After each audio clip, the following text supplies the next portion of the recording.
Good afternoon, everyone. My name is Henrietta Braley. I'm the Chief Executive at the Greater Birmingham Chambers of Commerce, and welcome to today's event, where we're going to be in conversation with two of the candidates for West Midlands Mayor, Andy Street, the Conservative Party candidate, and Liam Byrne, the Labour Party candidate. Now, on the 6th of May, so just 4 weeks' time, voters across Birmingham, Walsall, Sandwell, Dudley, Coventry, Solihull and Wolverhampton will be heading to the polls to elect the region's mayor, who will chair the West Midlands Combined Authority. They'll lead key activities such as local industrial strategy, managing a 30-year investment fund worth over £1 billion, and holding adult education and skills, transport and housing-related powers and responsibilities, as well as, of course, being a key figurehead and ambassador for the region locally, with Westminster and across the world. Ahead of the election, the Greater Birmingham, Black Country and Coventry and Warwickshire Chambers of Commerce have teamed up to inform the local business community about the election, encourage those who can to turn out and vote, and also champion the needs of businesses through a joint manifesto.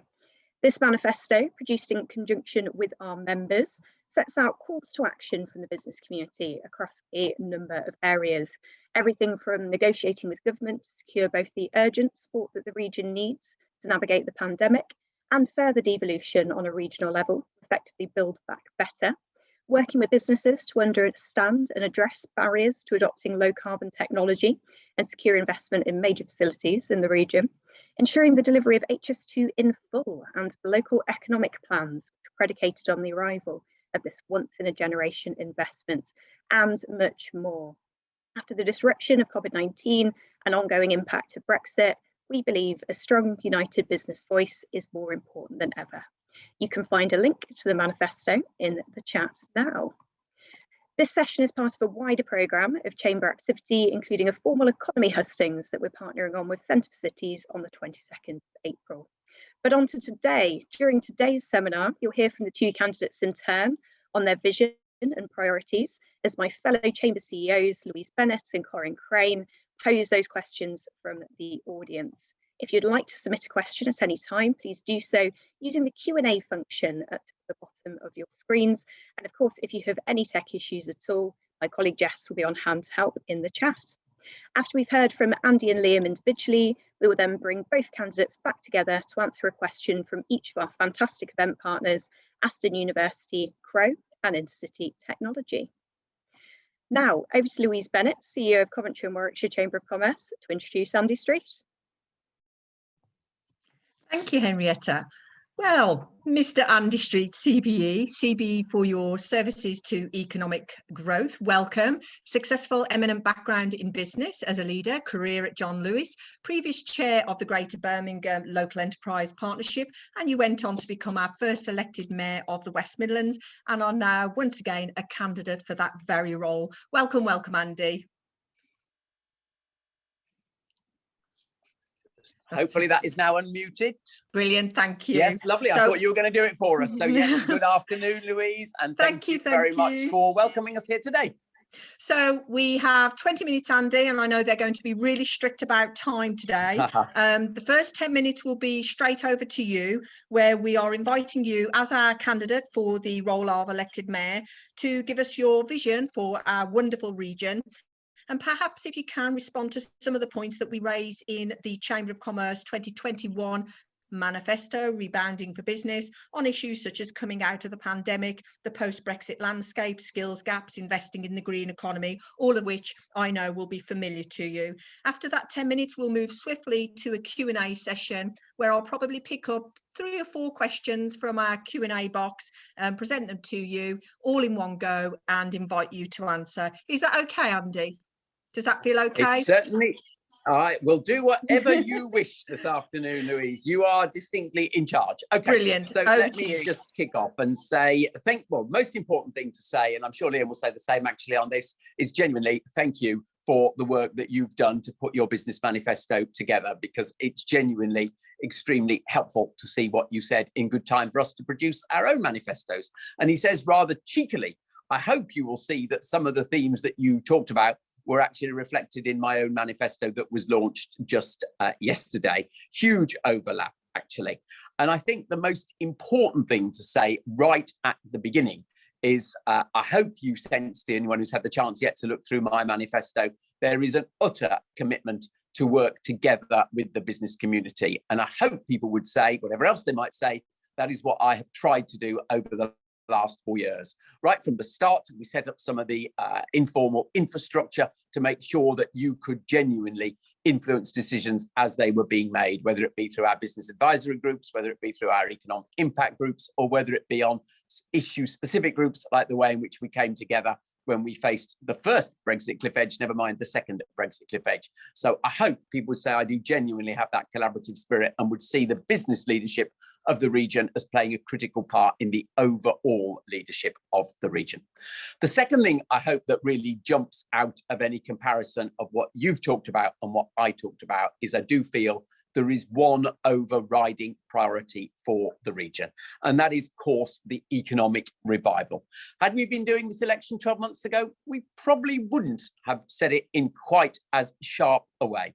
But we know that the region has been incredibly harshly affected by COVID, and therefore absolutely no question that the revival of the region's economy had to be the centerpiece of our manifesto yesterday.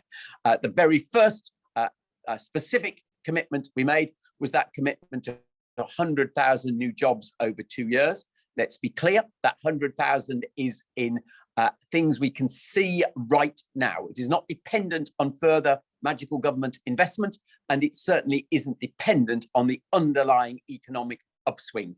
That, we believe, will take the number of jobs beyond 100,000 and actually will therefore put us in a stronger position than before the pandemic. This is things that we see now, can influence now, and indeed is actually rebounding, to use your word, on the back of some of the investments that we won through the last 3 years. The bigger picture around the economic piece, again, picks up something that you described very accurately, that the piece of work that clearly needs doing by the incoming mayor is to refresh our local industrial strategy. Let's be absolutely clear. I believe in the principles of the local industrial strategy very, very strongly. If I'm slightly cheeky to my own government, they have moved away from that language. I think it is the right language because it talks about what are the sectoral strengths of a region. How is this region going to be competitive? How are we really going to get really great jobs in the future? And the work that we did 2 years ago with so much input from the business community is, in my mind, still valid. And so much of it will provide the jobs of the future. But it does need refreshing because obviously COVID and indeed the climate change emergency has actually given us new impetus as well. So the whole question of the green economy and, of course, looking at the health sector as a big provider of jobs and addressing the inequalities there is another area where we know will be more important in our next economic strategy than previous. But the principles of it was right. The other thing that was absolutely right was the whole question of the focus on the supply side of our economy, whether it be around transport, around housing, or around skills. Those are the three key deliverables for the mayoralty. And my plan launched yesterday, just like your piece, had absolute clarity about what the objectives were there. So on transport, where we've already seen, obviously, HS2 coming in, so I think I can give a categoric commitment to fight for the rest of HS2, fight for the Midland Rail Hub, as you call out. And then, of course, the local transport provision, where we've seen a 7-fold increase in our investment so far. We committed yesterday to doubling that again. So we will, at the end of the second mayoral term, be 15 times what we're investing back in 2016. And we know that is absolutely critical to the productivity of any city region around the world.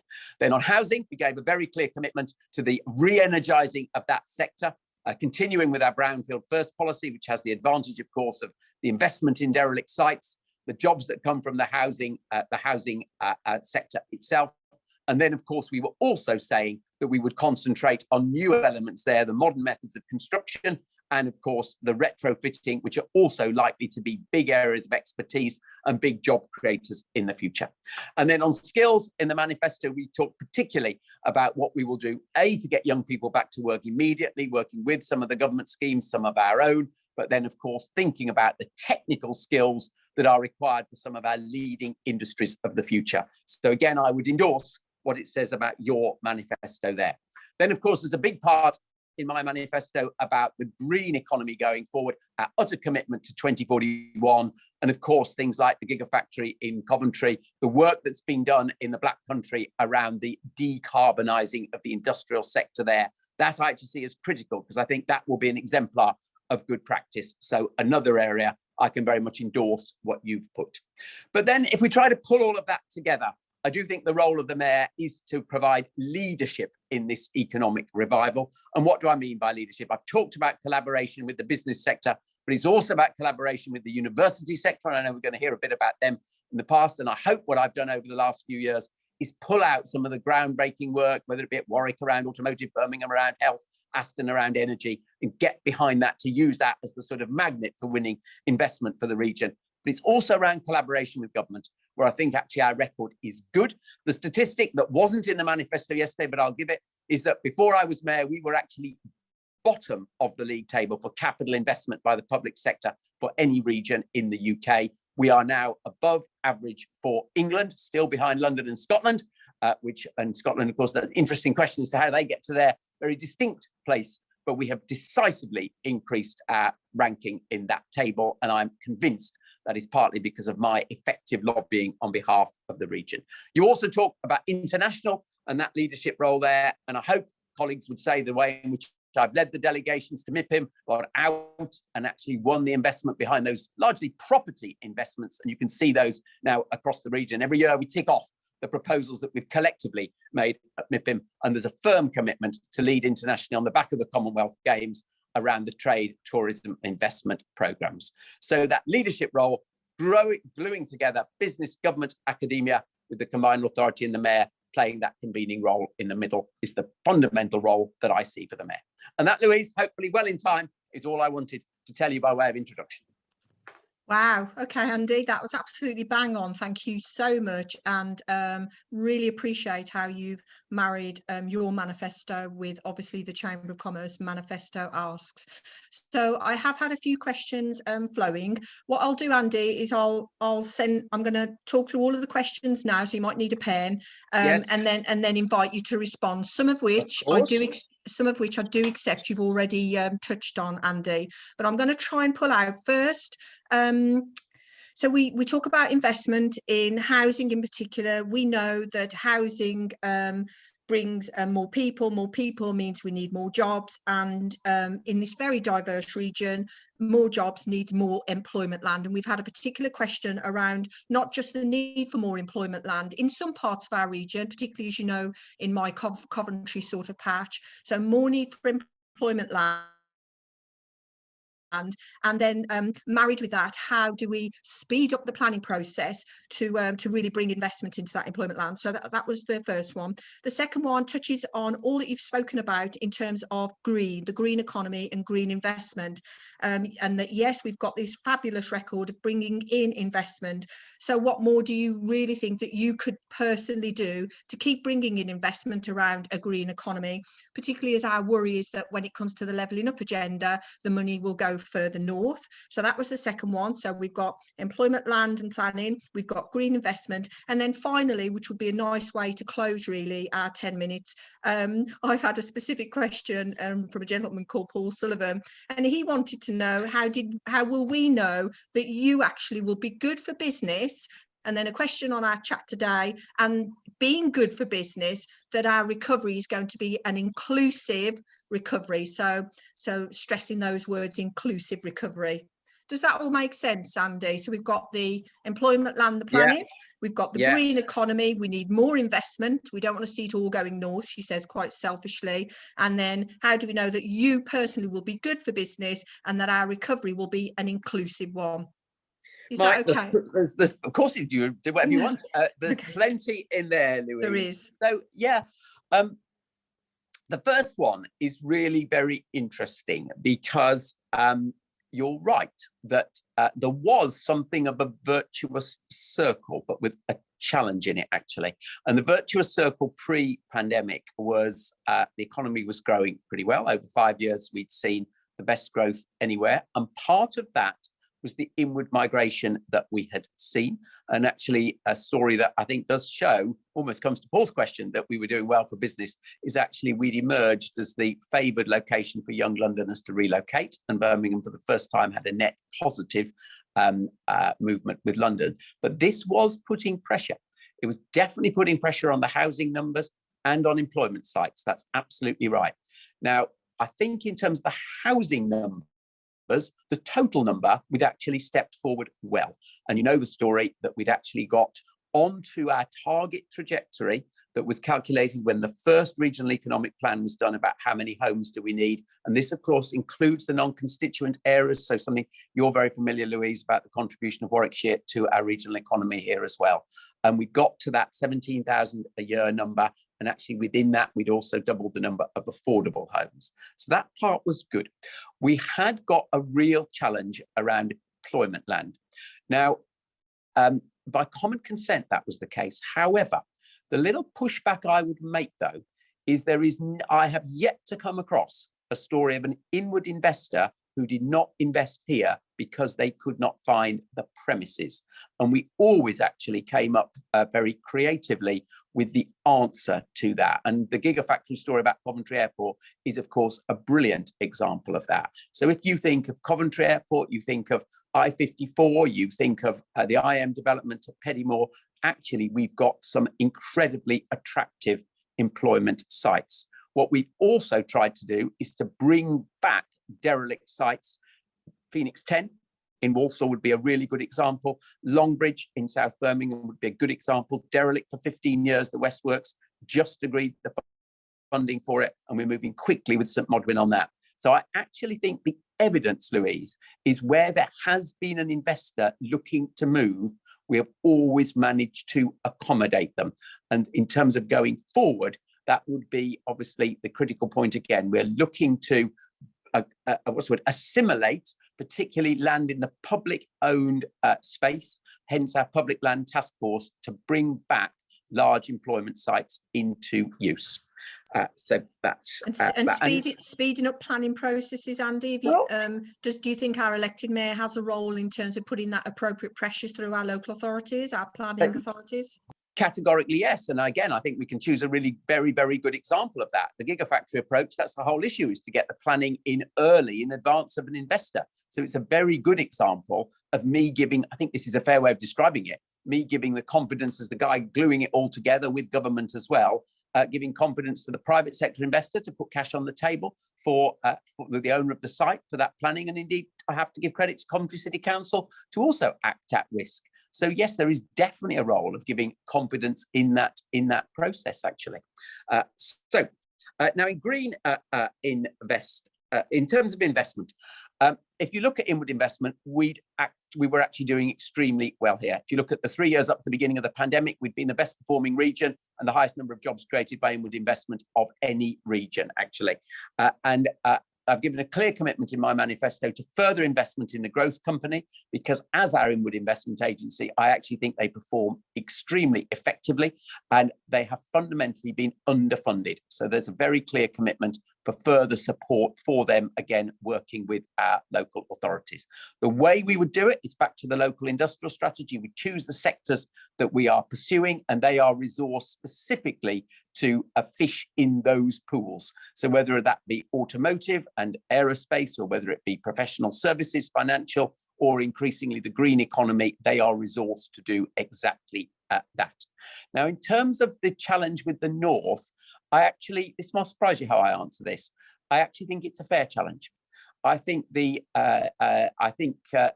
North is getting its act together across the region, with its MPs acting with one voice, with the whole sort of notion of transport for the North as well, also gaining a voice. And I think we have a concentration on the WMCA area, but I've actually put in my manifesto, I think there is more of a role for the mayor to do, because frankly, there isn't anybody else in our situation to be the convener for the total Midlands voice.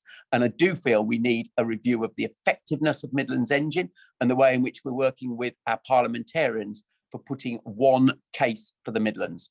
I always say to government officials myself that levelling up means Midlands and the North. but there is a risk in what you say. So we will have to step forward to be even more vociferous in that. But let's remember, the numbers say that we have been the best performing region for inward investment thus far, but we mustn't be complacent. We've actually got to step forward further again. And okay, then, Andy, and on that, just a quick lobby from the chat and the Q&A is that our FE sector, our colleges are saying, let's remember them in the whole net zero carbon challenge environment and the role that they can play, bringing on young people into that landscape. So just a call out from our FE sector on that. So yeah, let me just respond. Yep. Let me just respond Okay. quickly to that, because it's an extremely good point, but it's also one we've already acted upon. So evidence is better than my words. So 2 programs we've already worked on. First of all, with Wolverhampton College around the whole electric vehicle maintenance. So we're very focused on the production. There's also the maintenance, a new 720 strong program there. And of course, we've just we've just won new funding. It's relatively small, but we can prove what we can do with it for working with colleges on retrofitting skills. So from that small acorn idea, we'll grow a much bigger idea, as we committed in the manifesto. Thanks, Sorry, Louise, I interrupted no, you. that's fine. So we've got a couple of minutes left, barely. Good. So in terms of being good for business as a candidate, how do we make sure our recovery is an inclusive one, Andy? A couple of minutes. So you said very clearly to me, how will we know if we're good for business? And I mean, the answer is, it's all there in the data, frankly. We can see the growth rates of business in this region, obviously the performance of the economy overall. And if you look back again, pre-pandemic it is, if you look at the startup rate, the scale-up rate, the numbers there were encouraging. But the inclusivity piece is has always been an absolute article of faith to the WMCA. That's why we focused our skills resources in areas of real demand, and that's why we focused our transport resources in areas of real demand. And very simply, in the manifesto this time round, I have committed to an equalities task force, because we know that we have not made as much progress as we should have done in this respect. And that task force will look particularly at the economic imbalances around job opportunities between different communities. And if we really call it out, the Bangladeshi community and the Pakistani community have the worst employment records in the region. And I am prepared to be judged on whether or not we can shift that long-term trend. So being very precise about where we're underperforming and then putting action in place to address that. Okay, thank you, Andy. And as you know, later on in the event, we're coming back for some more Q&A. But meanwhile, I now have the pleasure of handing over to Corinne Crane, Chief Exec of the Black Country Chamber of Commerce, who will take the next part of our session. Over to you, Corinne. Thank you, Andy. Thank you.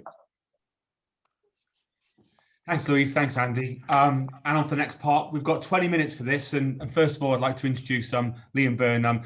Liam, welcome to this afternoon. Liam was first elected as an MP of Hodge Hill back in 2004. He's had positions in government as Minister for Cabinet Office, before being Chief Secretary to Treasury under Gordon Brown, and before being selected for this much greater position, if you don't mind me saying, Liam, as I'm candidate for the Mayor of the West Midlands in 2021. Before this, Liam had jobs with Rothschild, Accenture, and also being an e-entrepreneur, developing a successful e-procurement business, which all seems very relevant nowadays, Liam, I imagine. It does. Liam, welcome. Thank you very much. Thanks very much, Corinne. So I'll kick off. So a huge thank you to all of you in the chambers for the manifesto, which I've read and studied with real interest and gratitude. And we too have incorporated a huge amount of your recommendations into the manifesto that we launched this morning with our deputy leader here in Birmingham. So when I was thinking about what to kick off with, actually the 3 things I want to kick off with are some plaudits, a word about my philosophy, and a word about policy and some of the policy changes that I'll implement in 29 days' time. The plaudits, though, are really the place to start, because, Corinne, you know, I've been a member of Parliament now for 17 years. I've worked so closely with the chambers over the whole of that 17 years. When I was the regional minister, it was the chambers along with the CBI that we worked with to try and get big infrastructure built, like the New Street Station, like Anstey, like I-54. And I genuinely think that the chambers that we've got here in the West Midlands are the best chambers in the country by far, absolutely by far. And I think the way in which you've worked together over the last year and the way you've worked together on this manifesto today just really underline how lucky we are to have you. You're connected, you're functional, you're collaborative, you're collegiate, you're creative. And as MPs in Birmingham, I chair the cross-party group with Andrew Mitchell of Birmingham MPs that's helped work with the city over the last year of the pandemic. We have really rested heavily on your insight and advice. So, from the bottom of my heart, a huge thank you to you. The manifesto that we launched today, you helped shape. All of you helped shape. In fact, over 10,000 people helped shape. When the elections were moved back a year, I said to my team that we're going to work really hard in the year that we've been given. We're not going to waste a minute, and we're going to try and do something that's not been done before. We wanted actually to go and write a manifesto based on what people of the region said they felt we needed to do next. So something like 500,000 letters have been delivered, scores of meetings across the region, thousands and thousands of phone calls a week.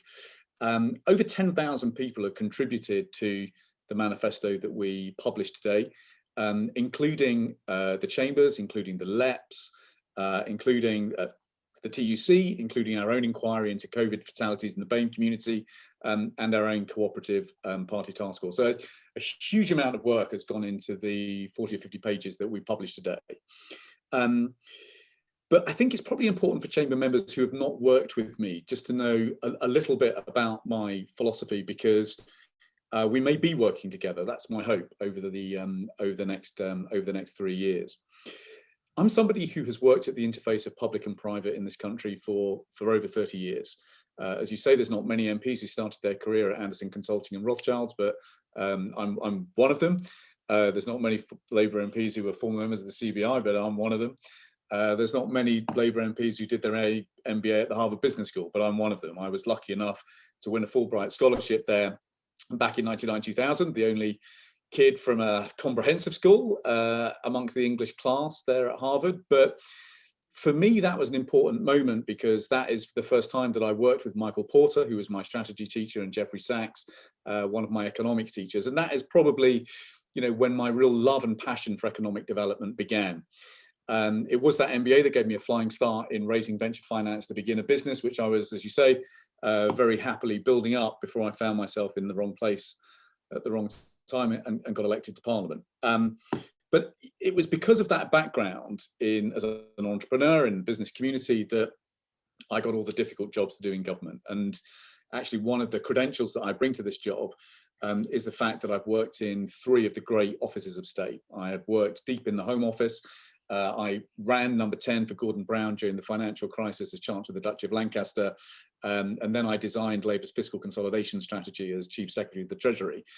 During that time, I worked with many of you as the regional minister in driving through some of the transformational infrastructure. And that experience was important to me, because I realized that the joy of doing business in the West Midlands is, frankly, you can get the people you need to take decisions around the dinner table. And so although it is important to stay connected with your constituents, actually we can get things done at speed in this region if we put our minds to it. The reason, though, that I've ended up standing for this is a couple of experiences that have really deeply affected me over the last 5 years. So about 5 or 6 years ago, I established at the behest of Justin Welby, the Archbishop of Canterbury, the all-party group on inclusive growth, which I'm very proud to chair with my friend and colleague from across the aisle, George Freeman MP. And over the course of that 5 years, we've sought to build new views about an economic model that is far more inclusive. That is the work that I now take forward as chair of the Global Parliamentary Network for the International Monetary Fund and the World Bank. And I'll come back to some of the discussions we've been having in the spring meetings this week.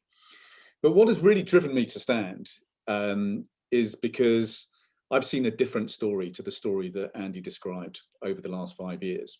What I've seen on the streets of our city in Birmingham and across the region is a tale of 2 cities. And I don't think it is okay that we have cranes in the sky and homeless dying in the doorways and families in hostels. For most of us as MPs across the region, housing is still the #1 issue. We still have the shocking horror of families of small children living in hostel rooms on the Hagley Road without play space or cooking facilities or a decent education. I think that is morally wrong. We have knife crime that has risen by over 30%, and we have food banks which are running out of food. And so I found myself in my late 40s reinventing myself almost as a social entrepreneur as I sought to campaign on issues around homelessness, youth unemployment, and food banks. And the stories that I've seen have been terrible.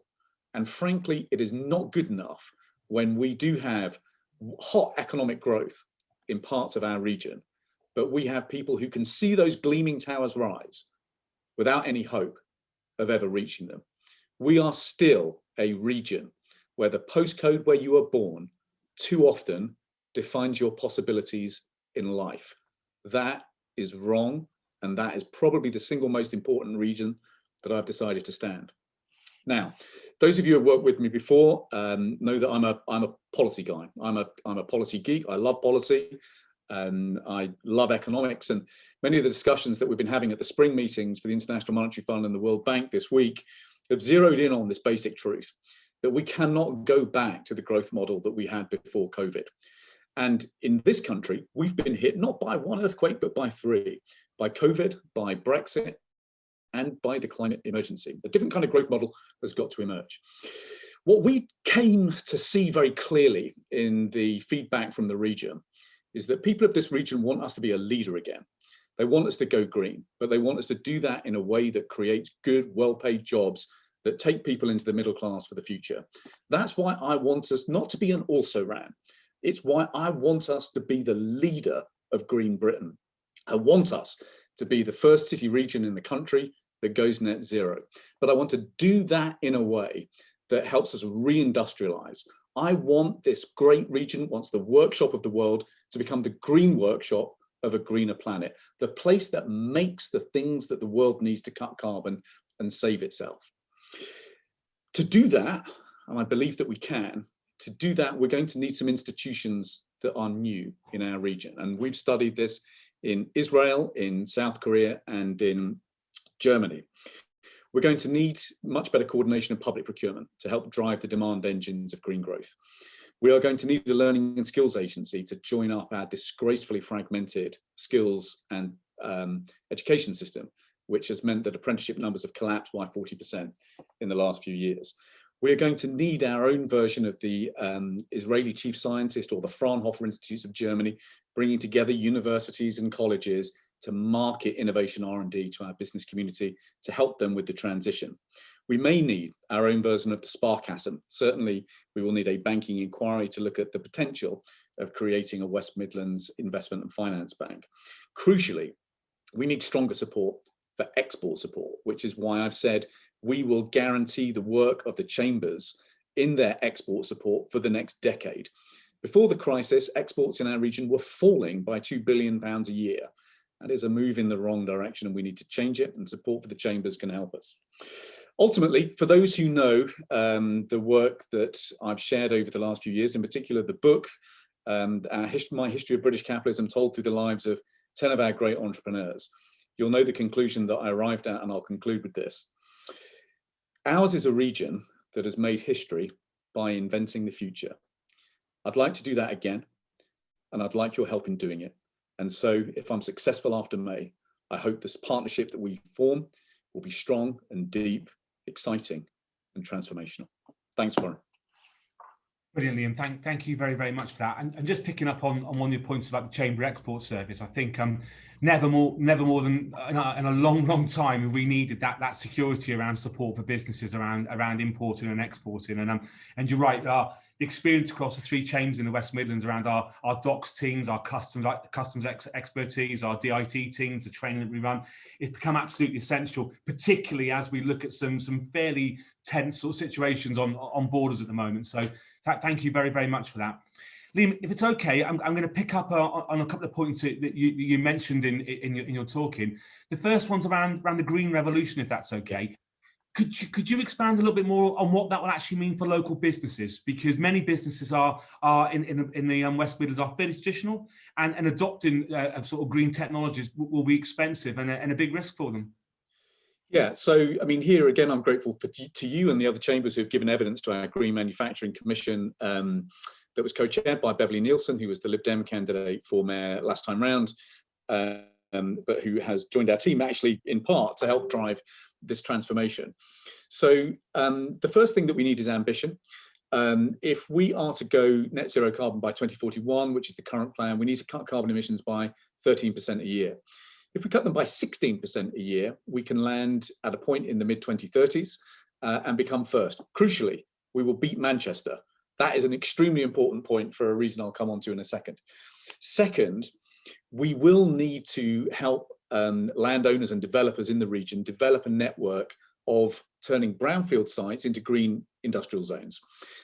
This is not an original idea. This is an idea that we have scoured the world to understand. And actually, some of the best examples are in Shanghai. We think that that model can actually be brought to the West Midlands quite successfully. We're in talks now with a number of green energy companies like Ecotricity, like the developers up in Pedamore, to understand how you can actually make sure that there is good on-site renewable energy, good battery facility to provide the buffer to the grid, good access to green skills, and also good access to zero waste facilities too. So you need a combination of things, but we are going to go into a period of the deglobalization now. I want businesses to reshore to the West Midlands because they know that here in the West Midlands, you can go net zero faster than anybody else. Now, when we were beginning to discuss this idea with businesses and indeed investors last year, the thing that really kind of took us aback was the strong appetite that we had from some of the big investment management companies, in particular the big pension savings companies like Legal & General, like AXA, who of course are now stewarding literally billions of pounds of long-term pension savings, which are being organized into Paris compliant asset classes. So the wall of money that needs to be Paris compliant, that is looking for stable, long-term, predictable yield investments that can actually stack up against a set of Paris benchmarks, is far bigger and is moving far faster than I anticipated. And again, if you listen to the head of the World Bank and the IMF this week, you will hear a lot about how the next investment wave, the next fiscal stimulus wave, has got to be in some of those kinds of investments. Third thing we've got to do, we've obviously got to get a green devolution deal around retrofitting. That is probably the biggest stumbling block, I would say, to our ambitions at the moment. There is a win-win to be brokered here with the government's 10-point plan, which is, you know, not going especially well at the moment. It's most problematic around green homes. The Green Homes Grant has just been taken out. So we need a Devo deal there that would actually help us say to the government, look, here's a win-win to be had here. Give us some of the power and resources, energy regulation, retrofitting resources, and actually we will help deliver this job far faster and cheaper than you can. The fourth area is then around skills. I was frankly pretty taken aback to hear manufacturers talk about a net zero skills gap. The fact that we have a skills gap today at a time of record youth unemployment tells you everything you need to know about how broken our skills system is. This is why we're proposing to actually create a learning and skills agency for the region. So the business community, as well as the private sector and public sector, has got the chance to actually begin mapping medium-term skills needs and making sure that we've got the skill system lined up behind it. But then we do need to be using public procurement much more strategically. So we probably spend about 20 billion on public procurement as a region. When I was Chief Secretary, we introduced a program called Total Place that sought to pool investment in a strategic way. We found we could deliver many efficiencies in spending money in that way. I think we can do the same thing. And then there will be some things that we need to do on housing, where I suspect probably the biggest difference between Andy and I is around affordable housing. Actually, the numbers Andy gave are indeed for the entirety of the West Midlands down to the Welsh borders. If you look at the regions for the WMCA, actually it's about half the numbers that he's using in his literature. And crucially, 85% of it is not affordable under any of the 5 definitions that Department for Local Government uses. We need to be doubling the number of homes that we're building for social rent. The standards that we use need to be green home standards. Now, if you put all that together and you underpin the economy of the region with good support around innovation, you create that West Midlands Fraunhofer, you look at the chance of creating new finance institutions like a Sparkasse, then we think you've got some of the enabling environment that we're going to need to help support businesses in making this transition. So it's a really exciting agenda, actually. I mean, I don't think we quite expected to end up where we've ended up when we began this policy work about a year ago. But I mean, Corinne, you know this. There are so many frustrated people in the region who can see that our potential is so much bigger than our performance, and we want to go for it. We're seeing strong leaders in the north and London, streaking ahead of us. We want to catch up because we know we're better. And how great would it be if here in the West Midlands, the home of the Industrial Revolution, now became the leader of the Green Industrial Revolution? I think that would be history making. Brilliant, Liam. Thank you. We've only got about 3 minutes left, so I'm going to ask you a couple more questions. But if you do some questions, that'd be fantastic. One's around inclusivity, and this one's from Pam, who's mentioned this before. Really big passion of ours in the Chamber movement that our businesses really need to reflect the communities around them. We know that during COVID and recession, certain communities suffer more than other ones. Just very quickly on inclusivity, what would you be asking of businesses to sort of help in that agenda? So three things very quickly. Join us in creating a right to food. Tons of your members are brilliant at supporting our food bank systems. We will create a right to food and a food strategy board like London to make sure that no child, no family in this region goes hungry. Second, pay the real living wage. We want our region to be a real living wage region. And third, if you're thinking of selling to the public sector, then you're going to need to sign up to good employment standards. So I will join forces with other mayors like Andy Burnham, like Sadiq Khan, like Tracy when she's elected in Yorkshire, like Dan Jarvis, like Dan Norris. And we will actually create a movement of mayors in our region that set good standards for selling to the public sector. Ultimately, I want to keep the public pound as local as possible to support local businesses, but I expect everybody taking the public pound to sign up to good employment practices, which are good on gender, good on race, good on pay. Brilliant. One final very quick question. That's around transport. I think a lot of businesses feel much progress has been made around transport investment in the West Midlands. How can you keep that momentum going and actually bring some more investment in? So I hate to be the one to tell you this, but there is a £1.1 billion funding gap in the transport programme that we have in this region. The investment programme that we put together in this region was before Brexit, before COVID and before the climate emergency. And there's a whacking great black hole in it. So we are going to have to put the entire investment programme through a zero-based review. We are going to have to come up with a plan to decarbonise the transport system. That will, I suspect that is going to involve significant new investment in active travel, cycling infrastructure, as well as walking. And I am really optimistic about the potential of very light rail, designed in Coventry, being tested in Dudley right now. I would love to see and drive forward a fleet of 100 shuttles from very light rail after 2025 to genuinely connect up our region in a way that is green, but has a fluidity and a frequency and a cost which is much more attractive than what we have today. Brilliant. If I can sneak in one last question from Steve Allen, which is a good question actually, about how as a Labour mayor will you try and work with both governments, whether that's Labour or Conservative governments, in a constructive manner, and as much as you can make the role non-political? Yeah, no, it's a great question. I get asked it a lot. So there's three things here. So one, find the win-wins. The government's got quite an ambitious 10-point plan for going green. They can't deliver that from Whitehall because Whitehall is too fractious and competitive and unstable. Working with mayors, I think we can genuinely broker some of those win-wins. Second, I will join forces with other mayors around the region. This is a mayor's moment. Creating that coalition of mayors will actually create the biggest movement in favour of devolution in the way that Michael Heseltine actually forecast a few years ago when I was working with him on this.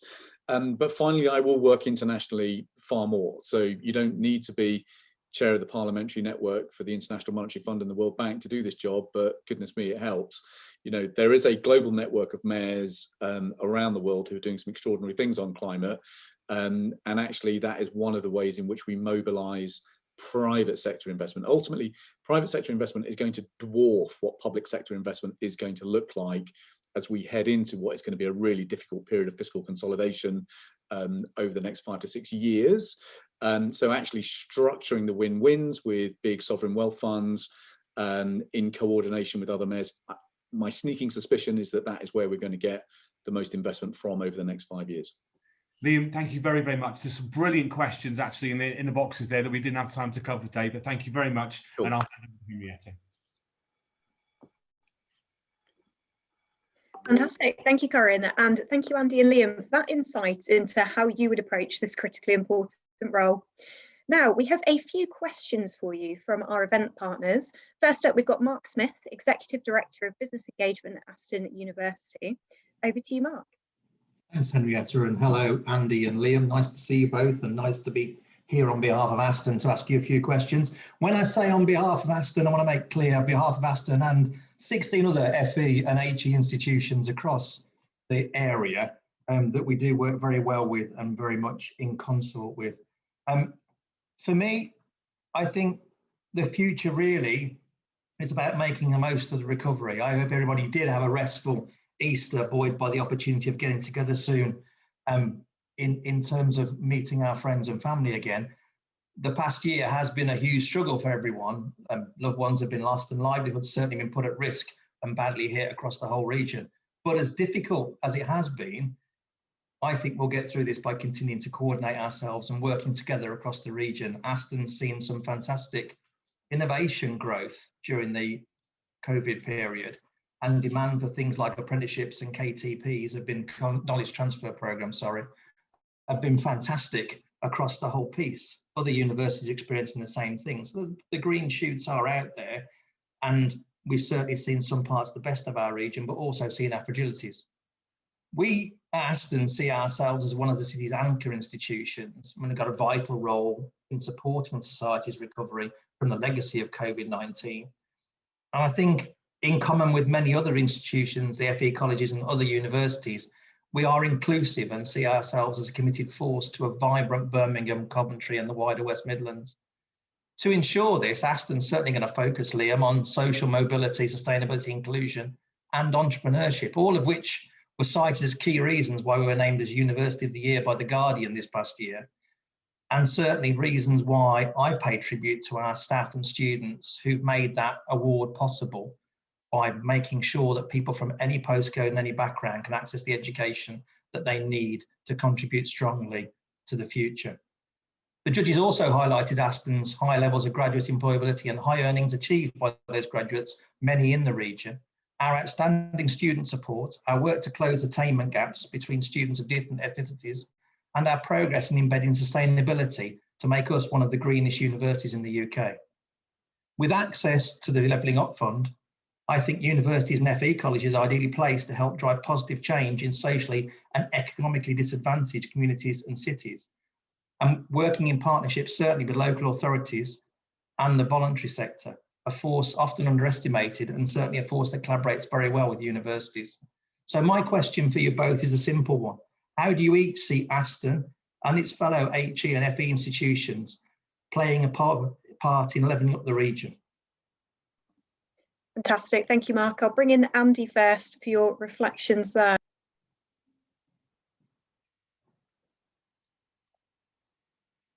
Okay, right, lovely, we're back on. So Mark, thank you very much for your few words there. And I think you know that I will say that you and the other universities have been and will be absolute critical partners to our recovery. And I think there's probably just three ways I'd call that out, really. The first is that actually what you do for young people across this region. You provide the graduates for our success. And in your case, and indeed the cases particularly of Wolverhampton, Coventry and BCU, a huge and increasing proportion, I think at many of those universities, of graduates are from this region. So you are actually the engines of social mobility. And that's why, as I've said to your Vice-Chancellor many times, I have huge respect for what you do and indeed the way in which you were acknowledged by those various University of the Year award acknowledgements. The second thing, though, that you do goes well beyond that. in that you are providing the intellectual property and the R&D for our growth sectors. And frankly, we would not have achieved what we have, or won't look forward to achieving even more, particularly in the green recovery, without your original work. So whether that be Warwick around automotive, Birmingham around life sciences, and yourself increasingly around the whole energy sector, the work you've done with the Energy Research Accelerator, the Energy Catapult, for example, really critical. And if you look at our local industrial strategy, which I mentioned early on, each sector where we've got an expertise really has a university partner. And if I just give you one other insight into my mindset around this, what I've tried to do is to find those sectors which are less obvious, say, than Warwick and automotive, because that was well established, where we could make something new that would make the West Midlands competitive. And the best example of that, of course, is what we're doing around the brownfield capacity and thinking at Wolverhampton. And then the third thing I would call out where you play a critical role is, of course, your business schools. And actually some of, I'd call it the provocations that you provide to regional leaders coming out of those business schools, whether it be WM Ready that came out of Birmingham, or in your own case, the exemplary work that comes out of Monderam and the Centre for Ethnic Minority Entrepreneurship. So I would see you as a thought partner in developing our strategy in some of those critical areas. And that all ties together as to why I hope my record has been to support the universities in some of their toughest moments, the debates over international students when they were to be considered in the immigration numbers, for example, or indeed reflected in how we have included specific actions with the universities in our manifesto yesterday. Thanks a lot, Henrietta. Fantastic, thank you, Andy. And Liam, same question. How do you see yourself working with universities where you elected? Great, great. Mark, as someone who is married to an Aston graduate, your success is well understood in this household. I'm afraid my wife graduated in business and French, which is why you'll forgive me for saying it is regrettable that Aston is taking some of the decisions that it has to take on language tuition. But I understand, the context that you're in at the moment. So I think, three things here. I think we need to join up the skills system in a much better way. And for those who want the book length version of this, do have a look at Robin's Rebooted, which your former Vice-Chancellor helped me write when I was Shadow Minister for University Science and Skills. What that story basically says is that we need to take the Royal Society of Engineering approach to tomorrow's engineers and creatives and implement it here in the West Midlands. The great tragedy of our education system is that we designed a beautiful apprenticeship system for Germany in 1945 and then forgot to implement it here. And what that means is that we have a broken bridge between levels 4 and 6. And we need to fix that by bringing together, not everybody, because I'm realistic about this, but by bringing together a coalition of the willing from academy chains, schools, about 5 of our FE colleges, and not all of our universities, but definitely Aston, in creating much stronger hardwired pathways to the jobs that we know are coming down the tracks in the future. Now, for universities, that has got a few implications. It means you're going to need to bite the bullet on things like quality assurance and credit transfer. We need to support you in making some joint investments with colleges so that there are good springboards from colleges where students can do their first 2 years of a degree, transfer the credits, and potentially finish up their degree together with you, potentially over a few years of their working life.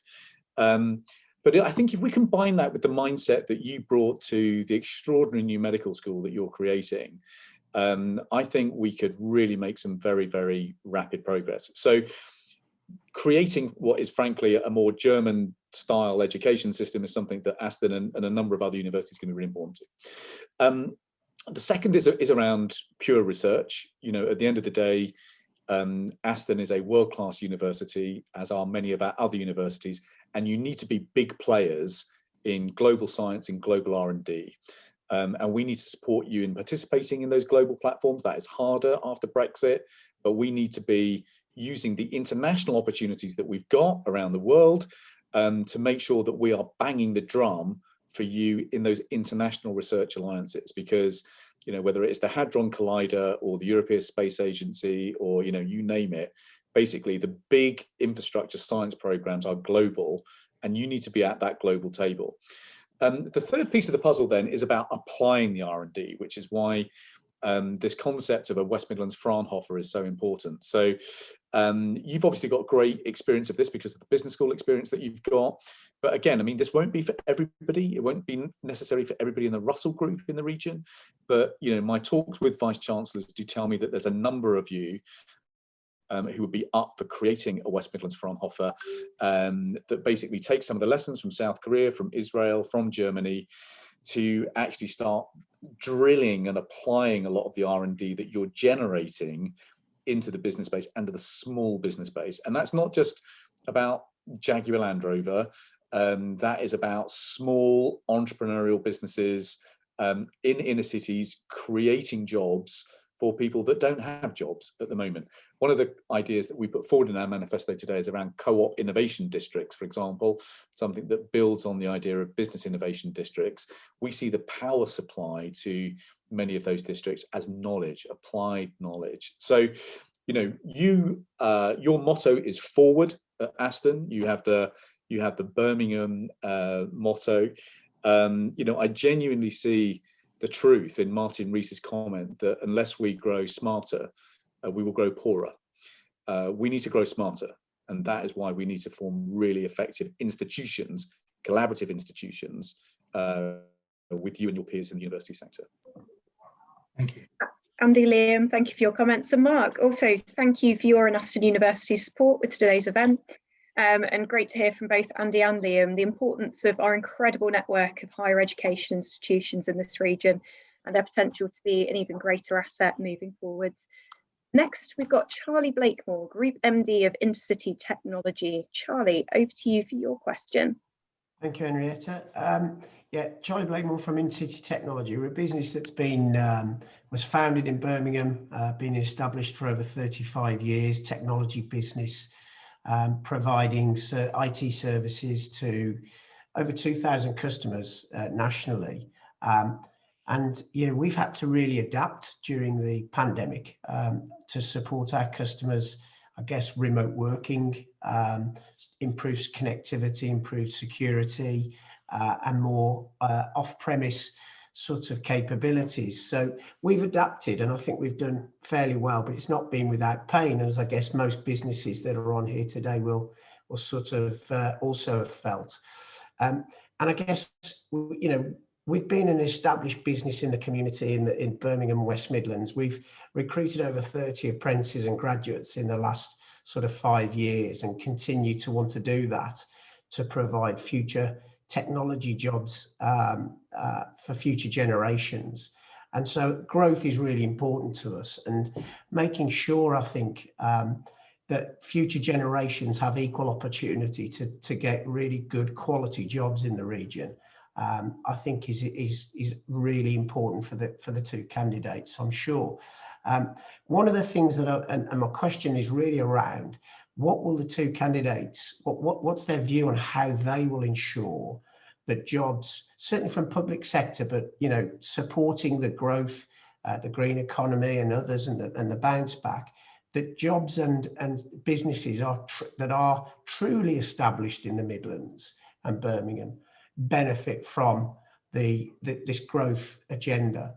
And what I mean by that is that, you know, I do see a lot of business going into other regions, and yes, offices may spring up on HS2, Commonwealth Games and others that come to the region, which is fantastic and provide short-term jobs. My worry is that those jobs could then sort of dissipate back into the areas where the business is founded from. And, you know, the job benefits of these public sector sort of events, I really want to see help in establishing, you know, going to, or certainly being sort of lent to hard established businesses in the Midlands with deep roots in the Midlands. So future generations will benefit from that investment from the public purse. Fantastic, thank you, Charlie. Liam, you actually touched on public procurement in your introductory comments. So would you like to come in first on your response there? Yeah, Charlie, that's such a thoughtful question and perspective. Thank you for that. I mean, you know, as a dad of 3 kids in Birmingham, I worry about this a lot because, you know, we're the youngest region in Europe, but our youth service has had the biggest cuts in the country. So 80% cuts in our youth service.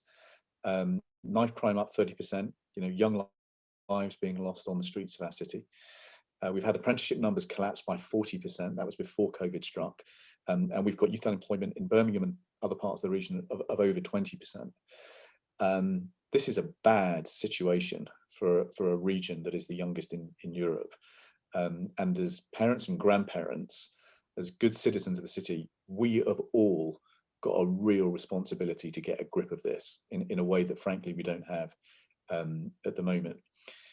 I spent, before lockdown, quite a bit of time just watching these extraordinary young people in Victoria Square and Centenary Square on the Birmingham Youth Climate Strike and the Black Lives Matter protests. And they were stunning. They were stunning. They were at the cutting edge of social change. They were eloquent, sophisticated, collaborative. They taught each other.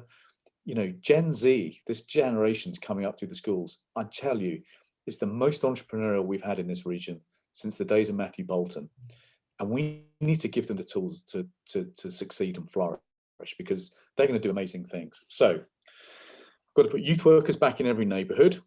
That is step number 1. We've got to transform the role of informal education. We need to fix the skills system. So Tomorrow's Engineers and Creatives is our programme for joining up the skills system. And then we're going to need to change some power structures. So we're going to need to give young people a much bigger role in the way the region is run. And I'd like to use the Commonwealth Games to actually create some new platforms for young people. We would like to train up a new generation of young people in the art of public leadership and also strengthening Commonwealth links. But that's my supply side. My demand side is an approach that we have stolen from somewhere else. I'm a great believer in plagiarism where it succeeds elsewhere. And so we've spent a lot of time looking at the Preston model of what's called community wealth building, which is basically a philosophy of buy it local, make it local. And it's worked remarkably well in Preston, but Preston is a small place. The West Midlands is a big place. But we want to basically be the biggest regional economy that tries to make community wealth building work in the UK.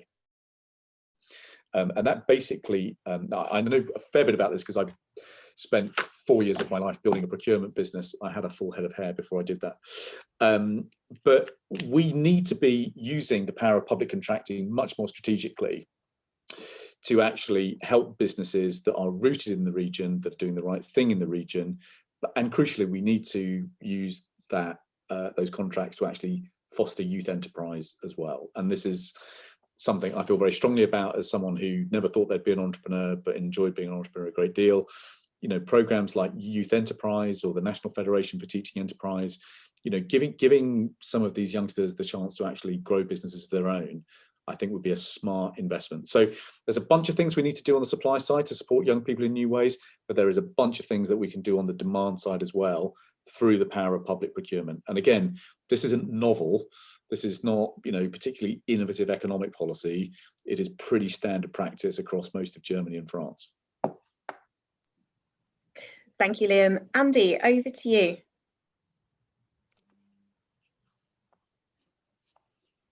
Okay, should be on live again. So yes, indeed. Charlie, thank you for your question and indeed describing the success your business has had. So I think the answer to the question starts with actually having a really vibrant, successful sectors of different types across the region. They are the people who will provide the opportunities for the SMEs going forward, and of course the job opportunities we also crave.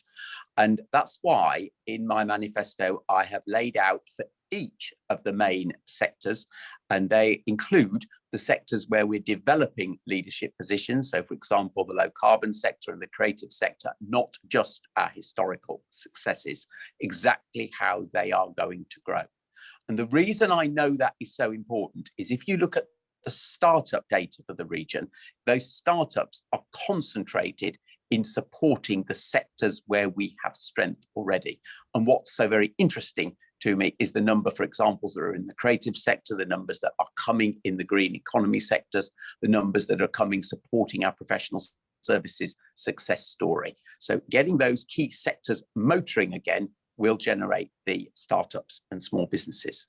The second thing we've got to do is, of course, influence where there is public expenditure. But of course, we know that is dwarfed by the private expenditure, hence my first point. We've got to make sure those businesses do award contracts to SMEs and local companies where possible. And this is something I haven't just talked about, I've got on and acted upon. The single biggest investment, of course, HS2. And I was very pleased to pull together with the tier 1 suppliers workshop for the local SMEs to win those contracts. And we had over 750 participate in that. So there's action that we can take as a sort of convener around exactly that there as well. But then I guess your question also draws out one or two other aspects of this. Those startups will grow if the right skills are being developed.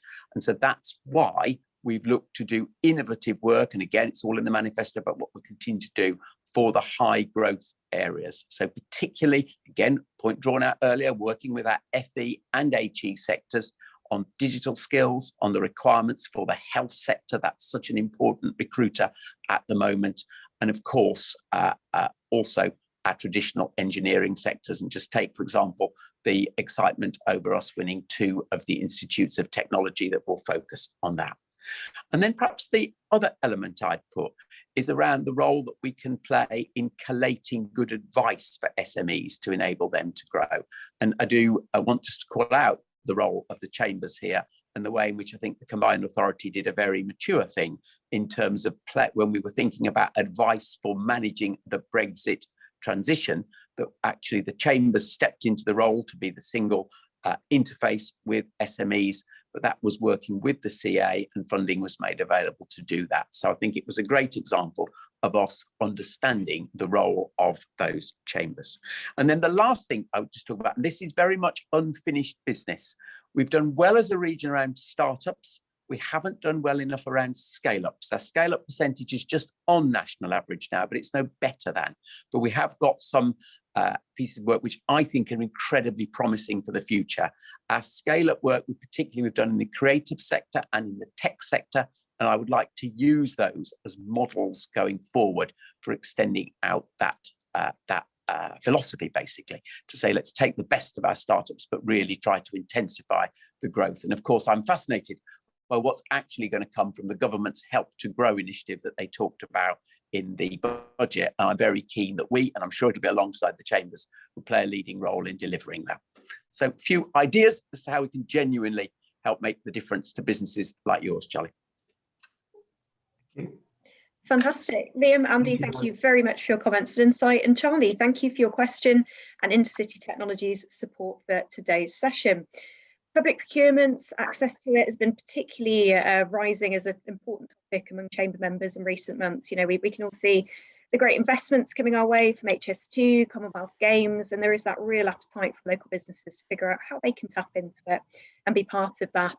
But also great to hear your wider thoughts on the wider implications for business growth and business sustainability too. Brilliant. We now move on to our final event partner for today. We have Jonathan Dudley, Managing Partner for Midlands and South West of Crow UK. Over to you for your question, Jonathan. Thank you, Henrietta. Good afternoon, everyone. Good afternoon, gentlemen.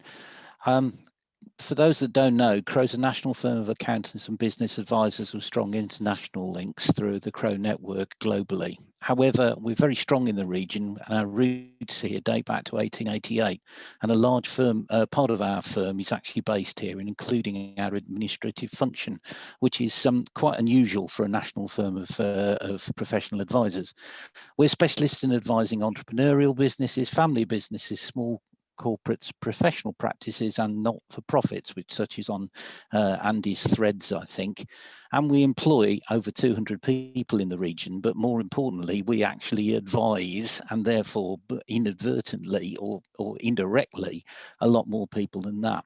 During the pandemic, we have for our clients quickly adapted to the way we work, to the way they want to work. We enable video calls in whatever platform they wanted to do.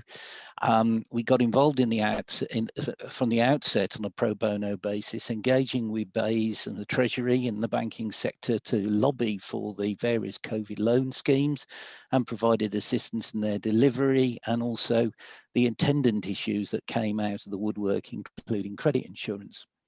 We developed a funding flowchart of COVID assistance here in the Midlands, and in the spirit of innovation, which touches, I think, a bit on what Liam said, we developed it here locally, and it's basically been used as a reference point. It's now up to version 22, up and down the country, from a standing start last March. We've achieved 100% success in CBILS lending on applications for our clients.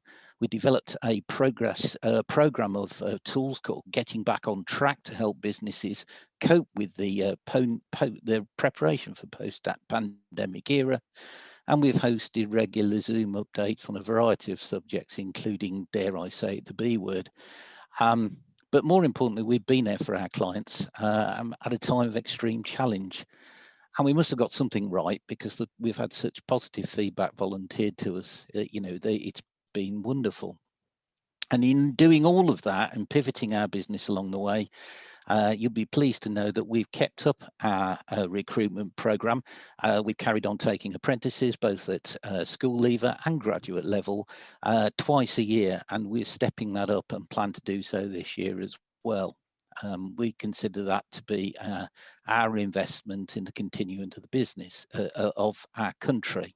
It's good for what's good for our country is good for our clients, is good for our business. So my question is this, from what we've learned: how are you going to cut through the alphabet soup of quangos and centrally established focus groups that, frankly, most business people in business just fail to understand? And what they want is to get real and practical help for those proper businesses, not loans, not debt, much of which is already there, and it needs converting because it's got to be paid back somehow or not paid back, or third-party venture capital that might work for larger businesses, but it certainly won't apply to SMEs because it will all go in professional fees and it's impractical. But in terms of what will effectively be grants for SMEs to enable them, to encourage them to make strategic investment in assets and the people in the future. Fantastic. Thank you, Jonathan. Over to you first, Andy, on that very important question. Yes, indeed. Thank you very much, Jonathan. And I think your description of alphabet soup is one I have a lot of sympathy with, actually. So interesting way you described it. So I think there's probably three things I just want to call out here. The first thing, and it doesn't come immediately to the specific of your question, but I think it's very much, you'd be very interested in this. There is an absolute acknowledgement that we face a problem of alphabet soup in business support.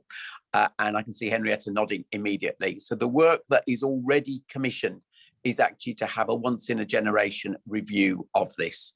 And we are not waiting for government to tell us what to do. We have decided with the business representative organisations in the regions, the LEPs and the chambers, that we do need to do this now, because it is incredibly difficult for businesses to understand where to go. I have great admiration for every organisation because they have what we call an any door approach, and that's all well and good from the provider point of view, but it's very difficult from the to understand exactly who is doing what. So very clear, if I'm elected mayor, we will pursue that through and deal with some of the difficult organisational consequences that has got to come from that, because it's got to be vastly simplified for you. I think the second answer I would give to you is evidence that we can cut through. We have got record of, and we'll do further, of setting up specific funds and activities where they are required for a particular need. And that, of course, often comes directly from central government. And the best example of that, linking to the previous question, is an absolute cry out around digital. We got the nod to get the 5G test bed for the region, so important, particularly for small businesses. We're beginning now to see that being used, providing demonstrator facilities in Wolverhampton, Coventry and Birmingham on how businesses can actually take that new technology. And of course, the technology is investment alongside the human investment. And of course, we're also doing the digital boot camps, which was called out as pioneering by many and is now being taken nationally. So we cut through, had both on the technology and indeed the human side of that investment in the digital capital in that way. But the last thing I would call out is we know we need more diversity of funding investment in the region. You're absolutely right to say that good work has been done on CBILS, and lots of organisations step forward to do that. But we're very aware that there is a huge debt mountain hanging over many SMEs, which will impinge upon their growth potential. So another piece of work, again, this isn't just talk, it's been signed off by the WMCA board that is being done, is look to see where we can step in directly in this question of liquidity for our SMEs. We have tried in the last 3 years to broaden what is available to them. More angel networks now set up here, more limited increase in the private equity funding. And of course, we've also seen brilliant work from our community investment trust as well. But we are now looking at a WMCA funded co-invest model, and that would put cash directly in to those growth opportunities. And just to reassure you, the WMCA is absolutely up for doing this. If you look at our community investment funds ourselves, or indeed, collective investment funds or our residential investment funds, we're already doing that, putting our own risk on the table there. And of course, what we have also done historically is used our housing development funds in grant form, just as you say, to close the viability gap in private sector developments. So we've got a history of being willing to do it, but that co-invest model is something I hope we'll be bringing out very shortly after the mayoral election. Thank you, Andy. Liam, how would you approach this? Well, Jonathan, I'm afraid to say the two most common elements in the universe are hydrogen and bureaucracy. And one of the things that we really found when we were working with people to prepare our manifesto is we talked to obviously the good people here in the chambers, the people in the LEPs, the people in the growth company, the council, the WMCA, the Midlands Engine. What could anyone find complicated about that extraordinary structure? Quite incredible. How people have time for the meetings and how people have time for the slides, I just don't know. And I think it's very, Henrietta's sort of trying to suppress a smile here because she sort of knows that a lot of people spend a lot of time in all of these meetings presenting to each other and spend more time figuring out what the strategy and the governance is than actually delivering anything. So we have got to try and simplify this, but we can't lose sight of the three most important things to business growth. The thing that I learned as an entrepreneur is the most important thing is called sales. And so making sure that the public procurement system that we've got in the region is actually going to support the sales, the revenue lines of local businesses has got to be objective number one. So we will create what is basically an office of community wealth building to support the procurement teams across the West Midlands public sector in restructuring contracts so that much more of that money flows to locally, regionally based businesses who are doing virtuous things. The second thing we need to do is around tax and business rates. So we've got to continue to lobby for good competitive tax and business rates environment. I think the global economist community has moved on a bit. Actually, they now understand that it's not a case of all tax is bad. There are good taxes and there are bad taxes. At the moment, we have too many bad taxes. Business rates being one of them, because they just create playing fields which are unequal. And the Chamber's done a lot of great work on this on the manifesto, and we need to row in behind that. And then on the financing piece, I mean, this is sort of quite interesting. So there are a number of other regions that are now setting up regional banks. It takes about 2 years to get a banking license. The model is pretty well established now. The Southwest is furthest ahead.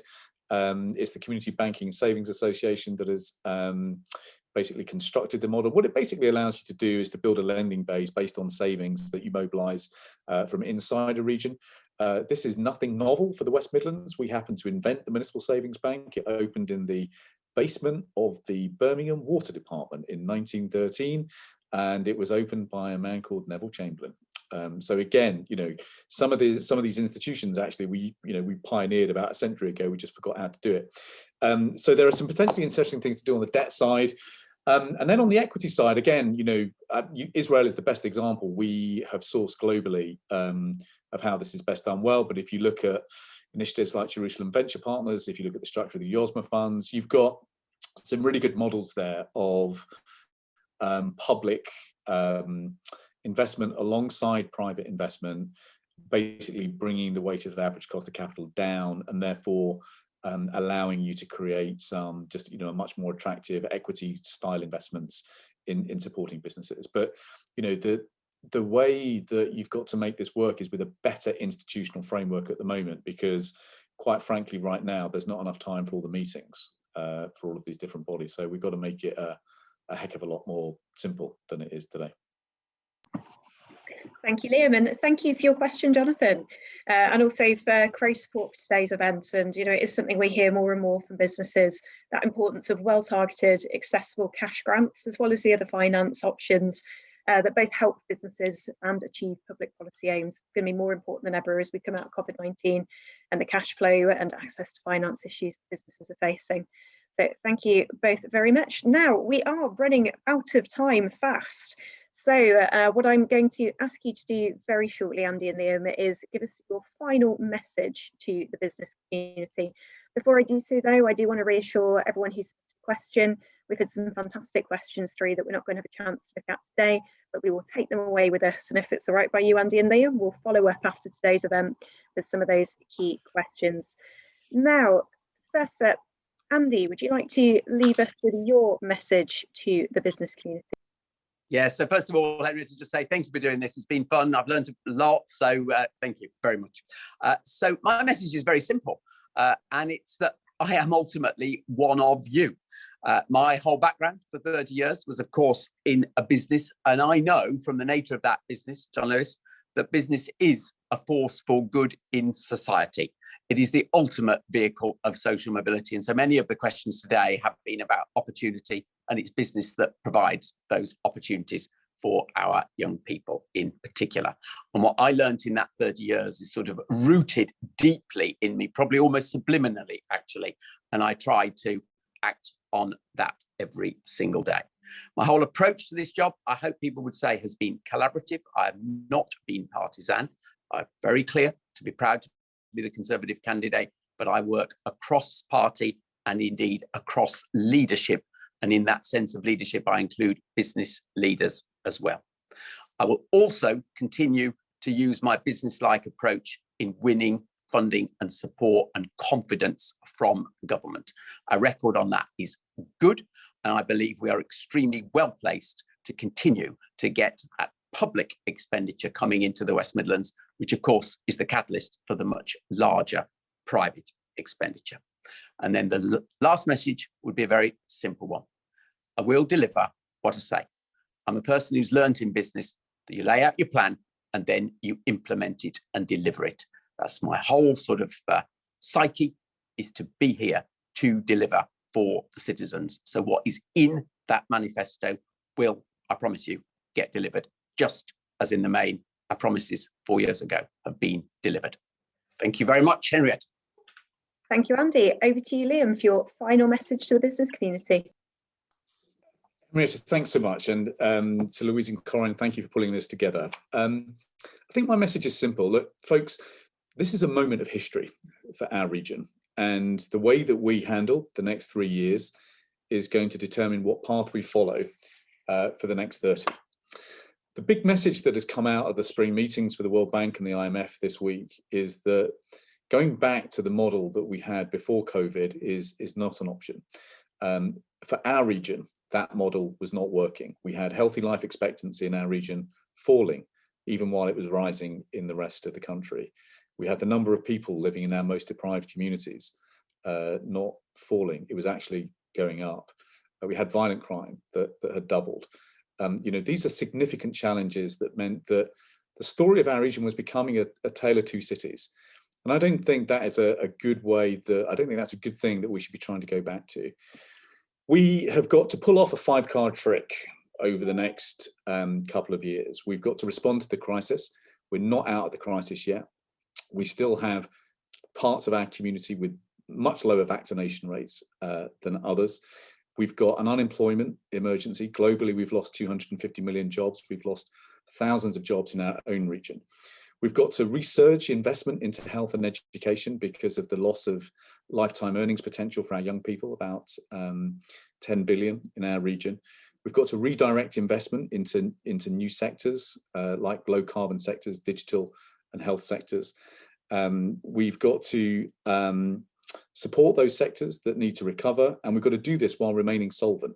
So global debt levels have gone up by about 24 trillion over the last year, and businesses in our region have not been immune from that. So, you know, this is going to be a really complicated 2 to 3 years. But I think if we set a North Star of ambition, let's lead Green Britain, let's bring back industry, let's back our youth, protect our safety, build more homes, and champion community spirit. Above all, let's get our share.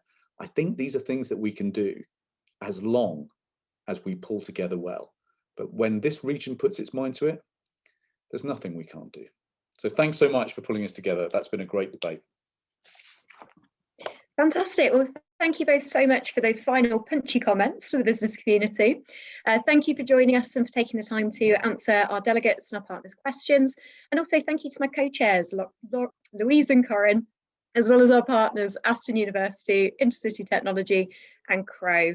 And of course, thank you all at home for tuning in today. Now, a bit of admin for you. A recording of today's event will be made available in the near future if you wish to rewatch and share. And as mentioned at the start, today's event will also be partnering with Centre for Cities on an economy hustings, which will include a cross-selection of candidates taking place on the 22nd of April.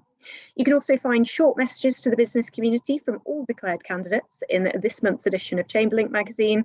And finally, from me, if you're a resident of Birmingham, Walsall, Sandwell, Dudley, Coventry, Solihull or Wolverhampton, whoever you're backing in this election, make sure you use your vote, either in person or postal, but use your vote in that election on the 6th of May. Thank you all very much. I look forward to seeing you at a future event.